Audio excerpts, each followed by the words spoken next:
జిల్లాలో సీఎం చంద్రబాబు పర్యటన కొనసాగుతోంది. ప్రస్తుతం మాట్లాడుతున్నారు, లైవ్ చూద్దాం.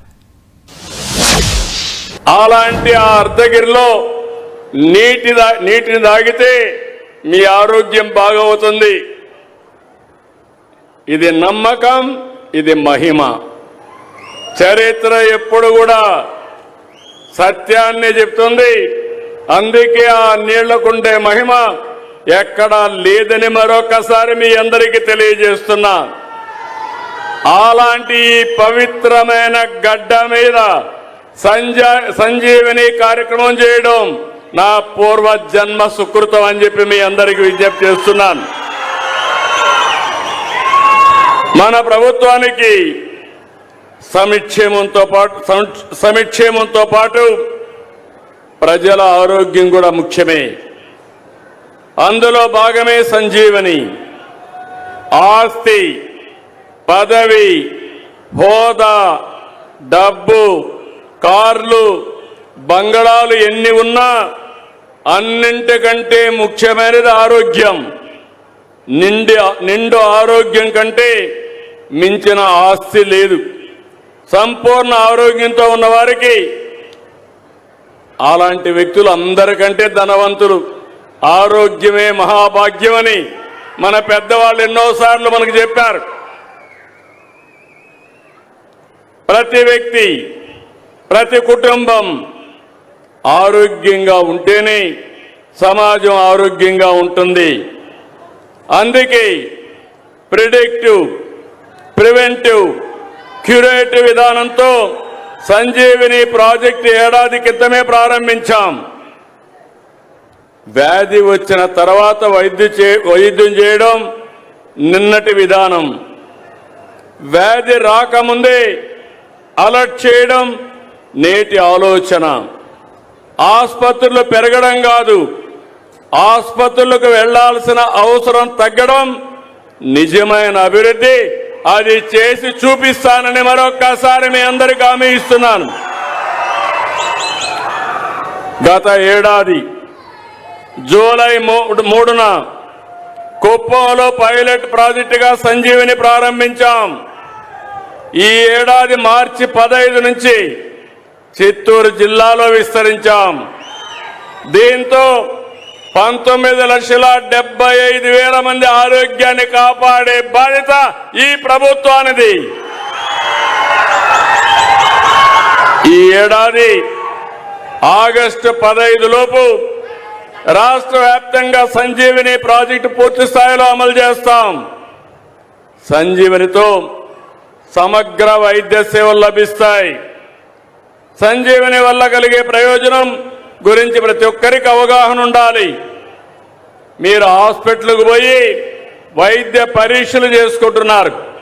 భవిష్యత్తులో 42 పరీక్షలు మీ గ్రామంలో, మీ ఇంటి దగ్గర చేయించే బాధ్యత ఈ ప్రభుత్వానిది. ఆరోగ్యానికి అవసరమైన ప్రతి అంశాన్ని సంజీవిని ప్రాజెక్ట్ ద్వారా గైడ్ చేస్తాం. అపాయింట్మెంట్ బుక్ చేసుకుని డాక్టర్ వద్దకు వెళ్ళవచ్చు. వైద్యం తర్వాత డాక్టర్ స్వయంగానే మీతో ఫాలో అప్ చేస్తారు. వర్చువల్ కనెక్ట్ ద్వారా ఎక్స్పర్ట్ ఉన్న ప్రాంతం నుంచి మీకు ఏ డాక్టర్ కావాలంటే ఆ డాక్టర్ని అందుబాటులోకి తెస్తాం.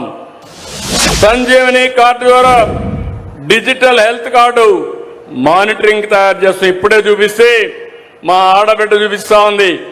నా ఫోన్లో పెట్టుకొని ఈ క్యూఆర్ కోడ్ కొడితే నా ఆరోగ్య డీటెయిల్స్ అన్ని వస్తాయని ఆడబిడ్డ చూపించే పరిస్థితికి వచ్చిందంటే అది సంజీవిని మహత్యం అని మరొకసారి మీ అందరికీ విజ్ఞప్తి చేస్తున్నా. రేపు రాబోయే రోజుల్లో మీ అందరికీ ఒక ఏఐ డాక్టర్ ఉంటాడు. నీకు ఏ డౌట్ వచ్చినా, ఏం తినాలి, ఏమి తినకూడదు, ఎందువల్ల ఈ సమస్యను అడిగితే మిమ్మల్ని అనునిత్యం గైడ్ చేస్తారు.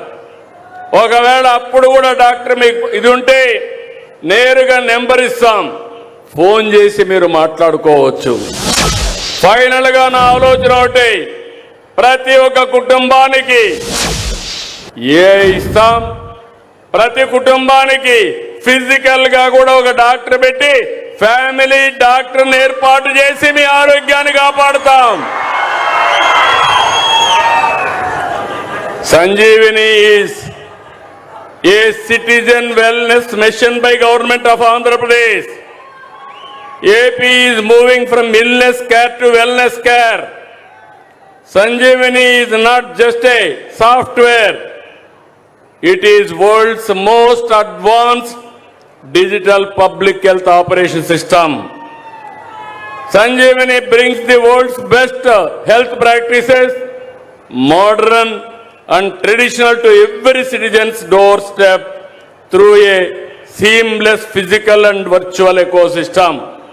దీని నా ఉద్దేశం, ప్రపంచంలో ఉండే నాలెడ్జ్ని మొత్తం మీ ఇంటి దగ్గరికే తీసుకొచ్చి ప్రతి ఒక్కరిలో అవేర్నెస్ కల్పించి మీకు ప్రపంచ స్థాయిలో వైద్య సేవలు అందించే బాధ్యత ఈ ప్రభుత్వం తీసుకుంటామని మరొక్కసారి హామీ ఇస్తున్నా.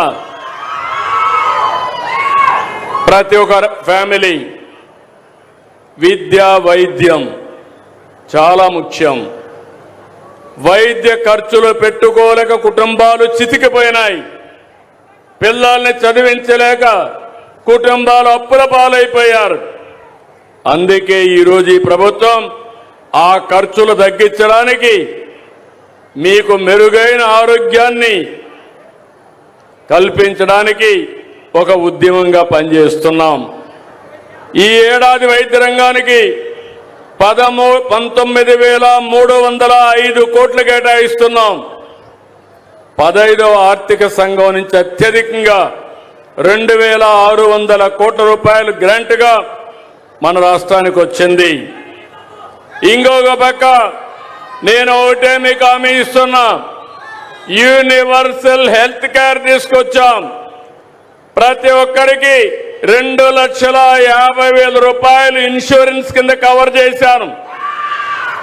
మీకెవరికైనా ఆరోగ్యం బాగాలేకపోతే మీకు నచ్చిన హాస్పిటల్కి పోయి పేద ధనిక అనే వ్యత్యాసం లేకుండా అందరూ కూడా ఆరోగ్యం బాగు చేసుకునే బాధ్యత మీకు ఇచ్చామని మరొక్కసారి మీ అందరికీ విజ్ఞప్తి చేస్తున్నా.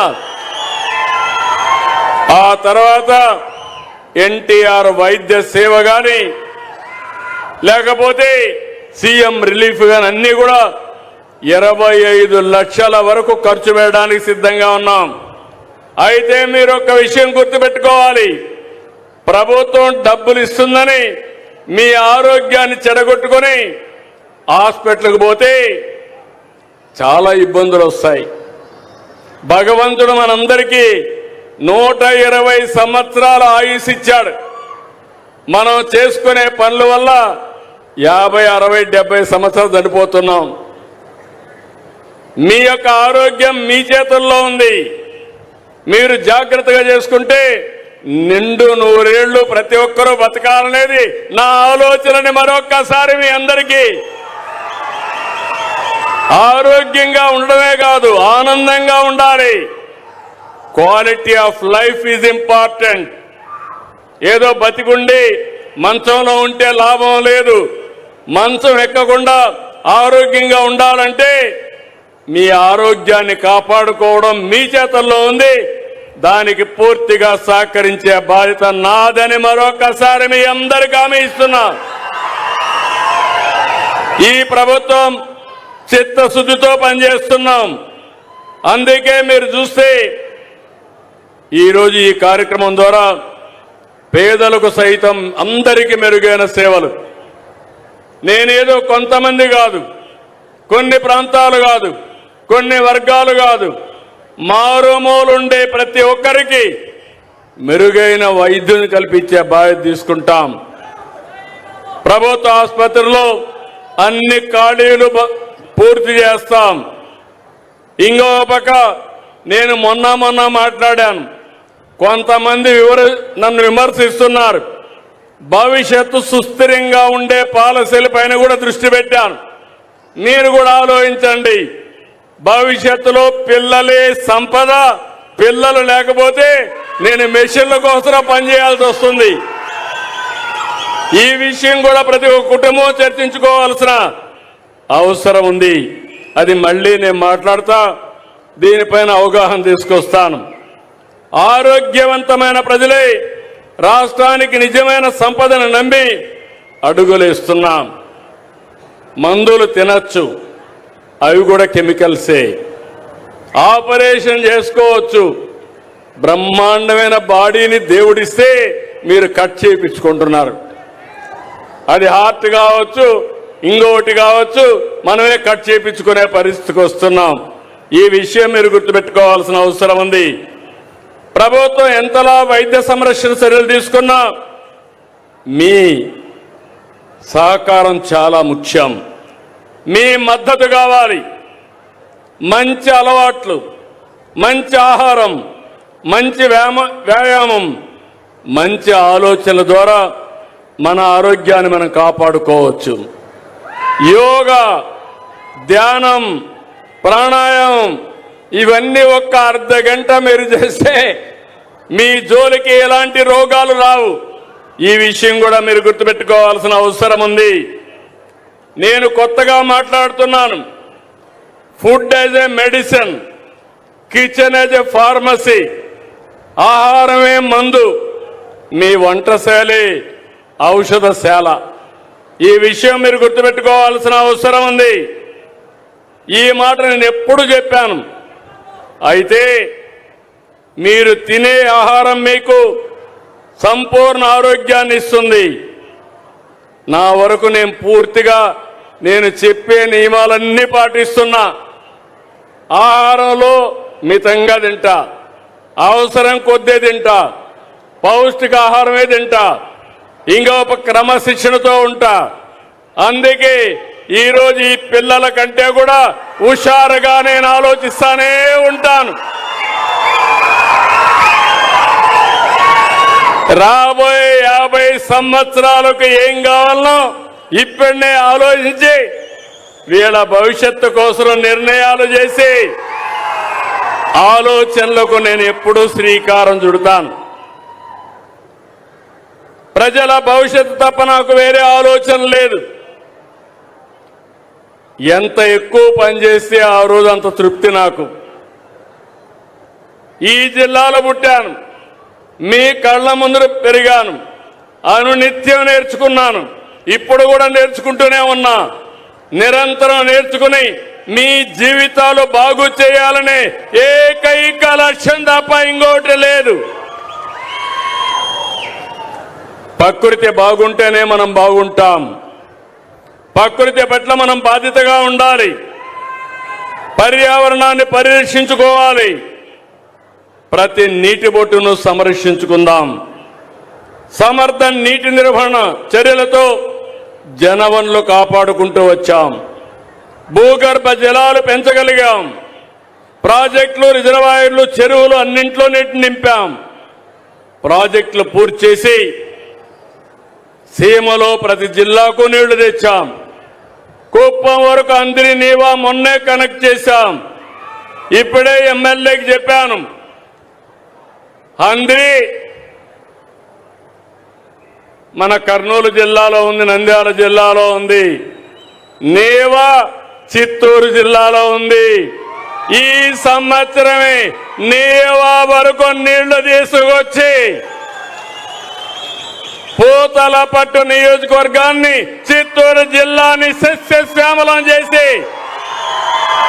బాధ్యత తీసుకుంటాం. ఇంకొక పక్క మీ అందరూ గుర్తుపెట్టుకోవాలి. ఈరోజు మీరు చూస్తే శ్రీశైలం మల్లన నుంచి తిరుపతి వెంకన్న వరకు నీళ్లు తీసుకెళ్తాం. శ్రీశైలం నుంచి కళ్యాణి డ్యాముకు నీళ్లు తీసుకొచ్చి 2 దేవాలయాల్ని, దేవుళ్ళని అనుసంధానం కూడా చేస్తామని మీ అందరికీ విజ్ఞప్తి చేస్తున్నా. ఒక ఉదాహరణ,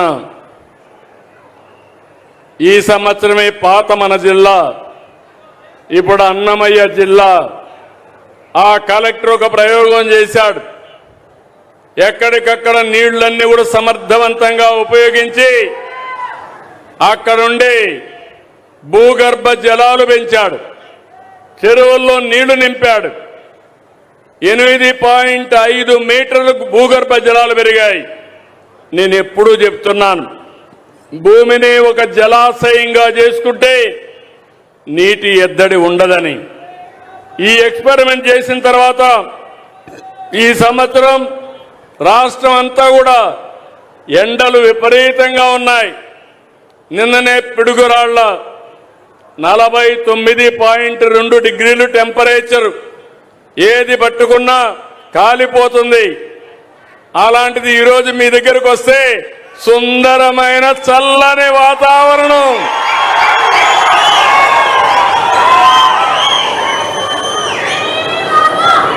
అదే మదనపల్లిలో అక్కడ 49.2 ఉంటే నిన్ననే చూస్తే 40 డిగ్రీల టెంపరేచర్ మదనపల్లి అన్నమయ్య జిల్లాలో. ఆ తర్వాత తక్కువ టెంపరేచర్ ఉండే జిల్లా చిత్తూరు జిల్లా. నేను గర్వపడుతున్నాను. నేను మిమ్మల్ని అందరినీ ఒకటే కోరుతున్నా, ఈ 2 ప్రాజెక్టులే కాదు, గాలేరు, నగిరి, కోడూరు వరకు తీసుకెళ్తాం. అలాగే మల్లెమడుగు బాలాజీ రిజర్వాయర్ని 2028 డిసెంబర్కు పూర్తి చేస్తాం. Somasila Swarnamukhi link canal June 2028కి పూర్తి చేస్తాం. మొన్ననే 36 ప్రాజెక్టులు ఏ రోజు ప్రారంభిస్తామో డేట్లు కూడా చెప్పాను. అధికార యంత్రాంగాన్ని పరిగెత్తిస్తున్నా, ఇది పూర్తి చేసి తెలుగు తల్లి రుణం తీర్చుకుంటా, తప్పకుండా చేసిన నిజాయితీ నిరూపించుకుంటానని మరొక్కసారి మీ అందరికీ హామీ ఇస్తున్నా. ఈ సంవత్సరం వాతావరణంలో మార్పులు వచ్చాయి, వెల్లినో వచ్చింది.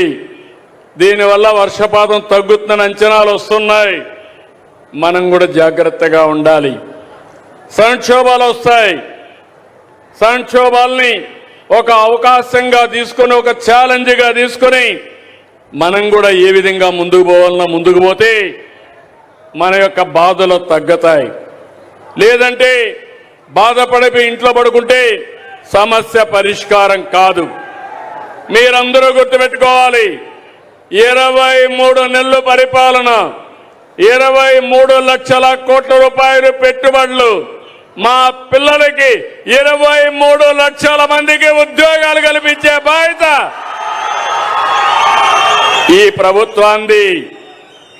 నిన్ననే మీరు చూశారు, Puttaparthi 5th generation fighter jet తయారీకి ఫౌండేషన్ వేశాం. రేపు రాబోయే రోజుల్లో లేటెస్ట్ ఏదైతే ఎక్కడన్నా యుద్ధాలు చేయాలంటే అలాంటి జెట్ విమానాలు మన పుట్టపర్తిలో తయారు కాబోతున్నాయని మరొకసారి విజ్ఞప్తి చేస్తున్నాను. ఇదే కాదు, డిఫెన్స్ హబ్గా తయారు చేస్తాం. నేను యువతకందరి కోరుతున్నా, ఈరోజు నేను తీసుకొచ్చేది మీకోసరం. విశాఖపట్నంలో డేటా సెంటర్ వస్తా ఉంది. ఏఐలో మనం ముందున్నాం. అమరావతి క్వాంటమ్ వస్తుంది. రాయలసీమలో డ్రోన్ స్పేస్ సిటీలు వస్తాయి, ఏరోస్పేస్ సిటీ వస్తుంది, ఎలక్ట్రానిక్ సిటీలు వస్తాయి, ఆటోమొబైల్ హబ్గా తయారవుతుంది. మొన్నే మీరు చూస్తే ఏదైతే ఒకప్పుడు చిన్నప్పుడు నేను బుల్లెట్ ఎక్కేవాడిని, అలాంటి బుల్లెట్ కూడా ఈ జిల్లాలోనే రాయలసీమలో తయారవుతా ఉంది. ఇంకొక పక్క ఈరోజు మీరు చూస్తే అనేక ఆటోమొబైల్ వస్తున్నాయి. ఇది కాకుండా రాయలసీమ స్టీల్ ఫ్యాక్టరీ కూడా పూర్తి చేస్తాం. సిమెంట్ ఫ్యాక్టరీస్ వస్తాయి. రాయలసీమలో ఐరన్ ఓర్ ఉంది, దానికి కూడా సిమెంట్ స్టీల్ ప్లాంట్లు తీసుకొస్తాం. ఇంకో పక్క ఒకప్పుడు రాయలసీమ రతనాల సీమ అనేవాళ్ళు, అలాంటిది మీరు చూస్తే గోల్డ్ మైన్ కూడా నెక్స్ట్ మంత్ మన రాయలసీమలో ప్రారంభిస్తున్నాం. కర్నూలులో ప్రారంభిస్తున్నాం. దేశంలోని అతిపెద్ద గోల్డ్ ఉత్పత్తి, బంగారు ఉత్పత్తి కూడా మన రాయలసీమ నుంచి జరుగుతుందని చెప్పి కూడా నేను మీకు తెలియజేస్తున్నా. ఇంకో పక్కన ఫుడ్ ప్రాసెసింగ్ కి ప్రాధాన్యత ఇచ్చాం. ఒక చిన్న ప్రయోగం, మనకు మామిడి పళ్ళు వస్తాయి. ఆ మామిడి పళ్ళన్నీ కూడా మనం అమ్మడానికి రేటు తక్కువ ఉంటే ఫ్రూట్ కవర్ ఒకటి తీసుకొచ్చాం. ఒక్క ఫ్రూట్ కవరు మ్యాంగో ప్రొడక్షన్ లో, మామిడి ఉత్పత్తిలో గేమ్ చేంజర్ గా తయారైంది. పండు ఎక్కడ కూడా దెబ్బతినే పని లేదు. టేబుల్ వెరైటీ వస్తా ఉంది.